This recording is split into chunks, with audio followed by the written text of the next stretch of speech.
Bienvenue sur ma chaîne YouTube. Aujourd'hui, un petit exercice assez simple. L'idée, c'est de pixeliser un portrait ou de masquer. Donc, j'ai pris deux choix de, de filtres. N'hésitez pas à me dire en commentaire lequel vous paraît le plus intéressant. Voilà. Et si vous trouvez le résultat réussi, je vous remercie d'avance de me dire en commentaire. Et sur ce, je vous souhaite un bon visionnage. Alors, c'est parti, nous voici sur GIMP, la version 2.10.38. On va aller sur Pixabay. Alors, je vais prendre cette photo de famille et on va imaginer que l'on souhaite masquer les visages des enfants. Donc, c'est simple.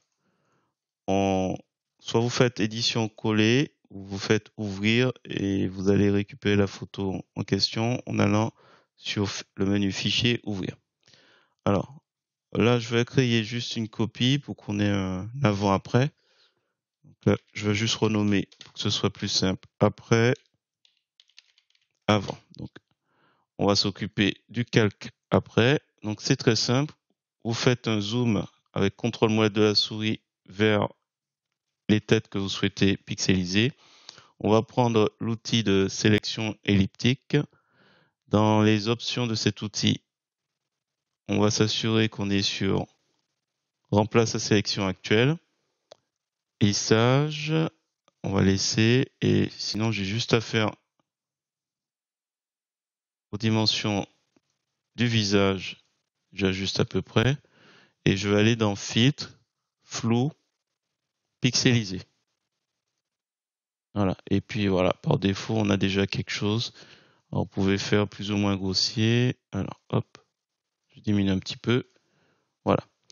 Autre possibilité, alors je sais pas si ça vaut le coup dans certains cas, donc outil sélection elliptique, pour rappel, dans les options de l'outil, on va prendre en place la sélection actuelle, comme ça en fait, quand on va sélectionner ailleurs, il va se désactiver. Alors, une autre option qui peut être sympa, plutôt que pixeliser où ça fait un peu moche, vous pouvez aller dans Artistic, Water Pixel et augmenter. Peut-être ça fera quelque chose d'un peu plus. On va augmenter un peu et valider. On augmente les deux paramètres, sélection, aucune. Voilà, je vous présente comme ça deux possibilités pour masquer. N'hésitez pas à me dire en commentaire lequel des deux vous paraît le plus sympa. Voilà, donc pour rappel, avant, après. Et puis après, vous faites fichier, exporter sous et vous exportez le résultat. Donc, je vais l'appeler masque. Voilà. Et hop, j'exporte en .jpeg. Et voilà. Donc voilà le fichier qu'on retrouve. Voilà, je vais m'arrêter là. C'était un tuto assez simple. J'espère que vous avez apprécié. Si c'est le cas, je vous remercie de mettre un pouce vers le haut et de me laisser un commentaire. Et sur ce, je vous dis à bientôt.